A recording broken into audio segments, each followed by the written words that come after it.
Greetings all. Well, I see that I had a inordinate number of thumbs down on my American Experiment 4th of July video. I'm proud of that because it indicates that I must have got my point across to a few people.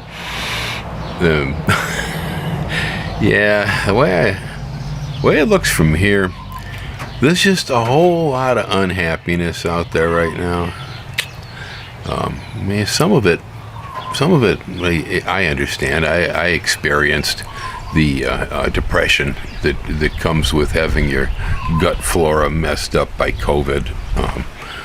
So those of us who realize that happened and do something about it, we're probably doing all right today. But I think there's a huge number of people out there who don't even believe that that's possible, let alone that they may be experiencing it. I certainly did, and I am in recovery too, due to the diet I picked up. Otherwise, probably as many reasons to be ticked off as there are people out there in the street, I guess, but I'd say the main one has got to be economic, huh? I mean, well, after all, we have this inflation thing. So, almost all Americans tend to live in rather deep debt. Most of us have very little for savings.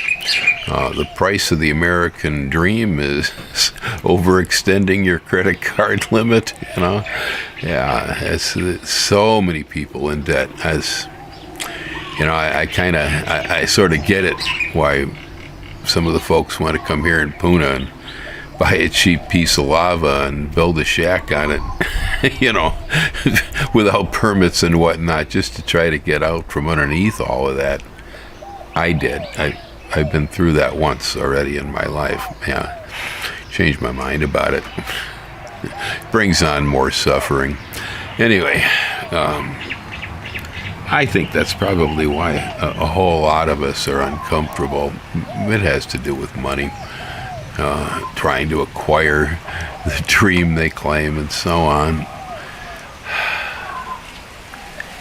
Connected to that, though, as a man who has been in charge of businesses for others in the past, I've been put in a position where I have to sell 401ks. In other words, I have to encourage people within the business to invest in a company 401k. In some cases, it's easy because, companies have matching funds and things like that. In others, it's not so easy. They don't do much with it. But, well, in all cases, it is an excellent vehicle for getting money put away for the future. Yeah. This is not just a sock. Okay. When you stick money in one of these investment vehicles, it grows. Not fluctuates, but it does grow. If you look at the 10-year, 10-year is almost always growth. But, well, I know from trying to sell that program, it's hard. Oh, it's so hard. And I don't know, I think it could be a hangover from the Great Depression and the stock market collapse of '29. Especially within the middle class in this country. That very well could be what it is, that people are just frightened. They'll come up with every excuse under the sun why they should not invest. Yeah, it's disappointing. Since I'm a person who has been investing my money a large portion of my life, and watching the results, realizing how much freedom I have because I did that, and boy, I just can't convince others that they're frightened of it. Well, in most cases, these workplace investment programs are in the form of 401ks. And Well, they have advantages in that the money you put into one of those is tax deferred, at least at the time you put it into the 401k. So it's possible to, if you're putting the right amount of money in, to just have gotten away with the taxes that you would have paid on your paycheck anyway. But eventually you start to pull the money back out of that program again. I'd say most of us, when we leave the workplace and decide to retire, we will usually roll our 401ks over. I would suggest that's the best thing to do with them. And I think we have two good options. They're both IRAs, individual retirement accounts. There's a regular IRA and there's a Roth IRA. In a Roth IRA, taxes are paid ahead, and then you withdraw tax-free later.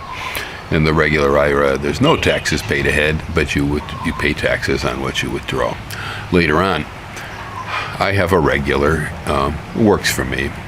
Everybody's got their own personal preferences. Ellen's got a Roth, but anyhow, at a point, the IRS will tell you, okay, we've been letting you off the hook on this thing for the longest time. It's about time you're going to have to pull some money out of it and declare taxes. Yeah, it's called the required minimum distribution, the RMD. And for some of us, the RMD would have hit us at 72. The rest of us, it hits us at 73. That's my case because of my birthday on the calendar. And so this was my year. I'm 73 in a few more days now. And I had to pull money out of my account. Now, I have pulled money out in the past, just once, and I did that when we installed the solar on the roof and bought the EV. I used profits from my account to be able to do that. Otherwise, I've not touched this thing other than, changing investment portfolios and that sort of thing, monitoring the account and doing the usual things a person will do when they own stocks. But I haven't put any more money into it in quite a while. The providers that we hold our IRAs in, there are a whole lot of different possible matrix to put an IRA into. By default, I'm using Charles Schwab. It was one thing, then it was another. Anyway, I've had my investment brokerages rolling over by one buying the other, buying the other, buying the other, and my stock just keeps moving along with this progress. Currently, it's with Charles Schwab. And Schwab is very sophisticated in that when it comes for the time to do an RMD, I get an email that says, "Hey, chum, you better get with the program here." Well, okay, so that tips me off. Well, to do that, generally what's going to happen is we're going to pull some money out of the account. But most of us, probably, if we have an IRA, the money that we have sitting in that IRA is probably just from dividends and interest in things that came off of our investments. See, I have a little pool of money sitting over there. In my case, the dividends were not enough to be able to cover the RMD. So I needed cash. To get cash, I had to go in and start to sell some stuff. I have some stocks that are rockets. They're all hot. Oh, they're just hot as a pistol. I got other stocks that are doggy, and I got some stocks that were probably a mistake on my part. Well, I went through and I looked at it all, and I decided, okay, I've been making so much money on these hot stocks that I can afford to dump all the dogs. Yeah, at a loss, small loss. Yeah, I sold a whole cluster of stuff at a very small loss, a few percents, and that gave me enough to move into the account to be able to do the RMD. Now, I had to wait for the stock sales to settle and all this, and there's time involved, but eventually I saw enough money over there that I could then pull that out. Well, it's pretty much automated with Schwab. They will tell you that math is a little bit complicated. It's going to depend on what the value of the stocks were last December and so on, and how much you have in the account and whatnot. But it's automated. They tell you right off when you put your name in, oh, here's what you're going to owe the U.S. government. And in the case of Schwab, they'll actually do the withholding and the paperwork and the whole 9 yards. I never saw the 10%. They took 10% for the IRS, and they pulled it right off the top. I'll never see it until tax time, because in tax time, I will file for my taxes. I don't have very much declared income, but I will have some credits and rebates, because if I can get the solar people over here, I'm going to have about 3 more collectors and 1 more car charger installed on the house. Well, there's a 30% rebate on our taxes there, and so that should pretty much negate any tax that I had to pay on the IRA. Yeah. Okay, so that said, as I said, it was twice that I have tapped this IRA. And in both cases, it's been a little bit extraordinary. It is an investment vehicle. It is subject to constant change. Okay.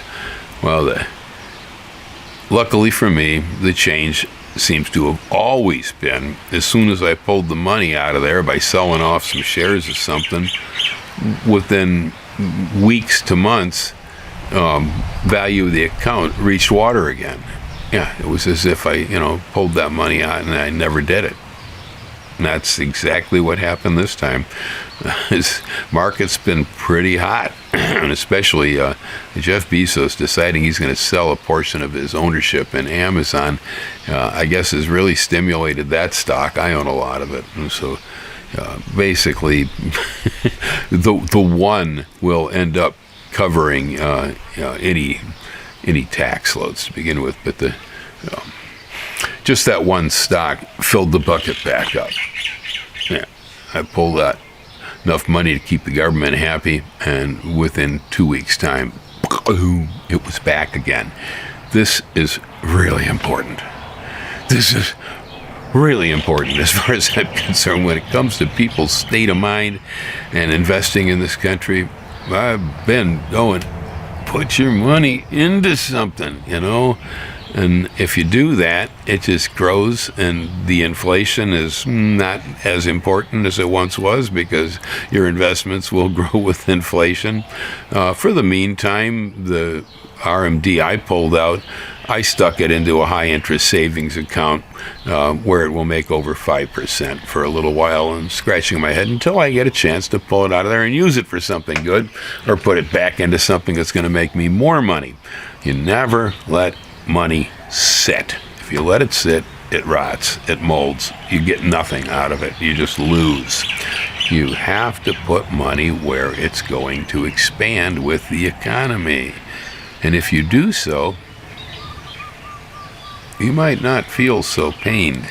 Yeah, I have a feeling that if more people felt more economic freedom, less pressure in their economies, probably be a whole lot happier people. And we arranged our lives in such a way that we have no debt load. I don't have any overhead. There's nothing weighing on me.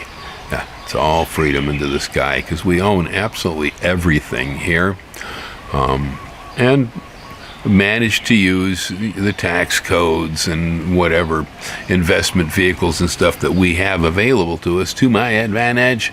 I've done that for a long time too, luckily. Like I say, I had friends who were investors, and I know that I could hear all around, it's scary, don't go into the market, you'll lose your shirt, I lost all my money. Yeah, well, people do that, they do. Yeah, and I hear the stories all the time. Anytime I talk about investing, somebody's going to come in and tell me how much they lost on Bitcoin, how much they lost on stocks and all this, Well, when it comes to an IRA, for instance, you want to develop a portfolio.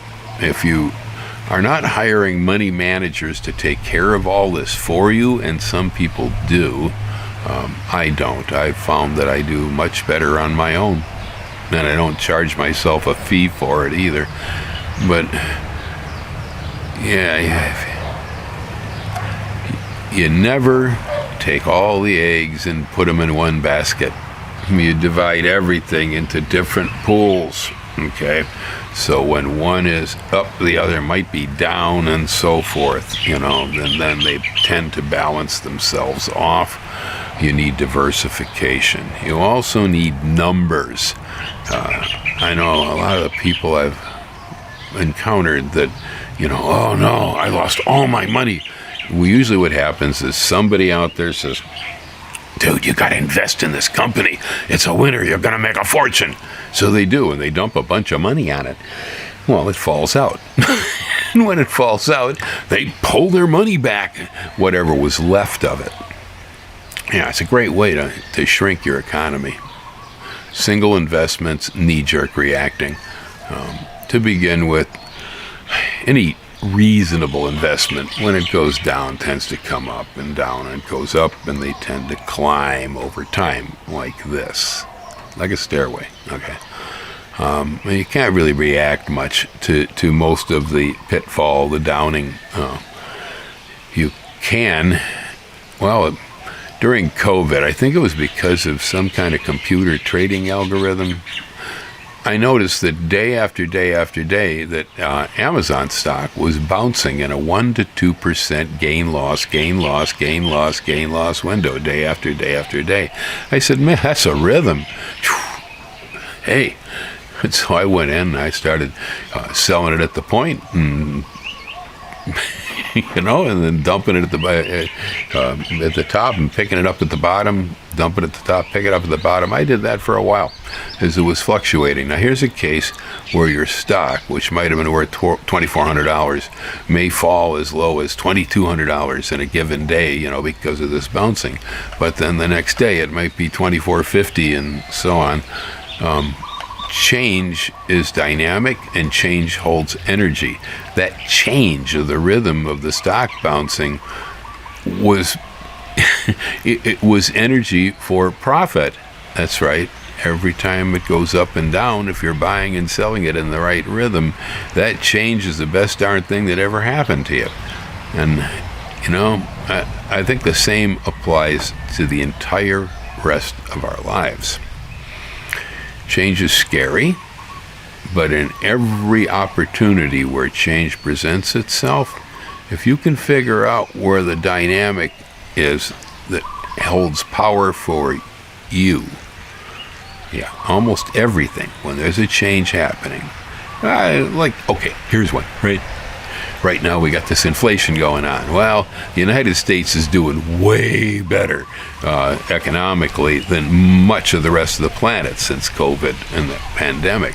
All right, well, right now, the last time I checked, Australia's dollar was like $1.50 to an American, see? And so, hey, you want an opportunity for change? Take a vacation in Australia. Your dollar would be worth $1.50. Japan right now, your dollar is worth a whole lot of money. Ever think on going vacation in Tokyo? Hey, it's the time. Every time something happens, you can look at it in more than one way. And depending on how you view it, what happened can be either positive or negative for your situation. It can be both. Sometimes it's neither. But oftentimes, look hard enough. When change occurs, try to figure out, how can I benefit from this? If you do, you will find yourself a little bit happier person. That, and I highly recommend that you adopt a microbiome diet if you acquired COVID during the pandemic and just aren't feeling yourself lately. Hey, aloha, everybody. Yo, hang loose, huh?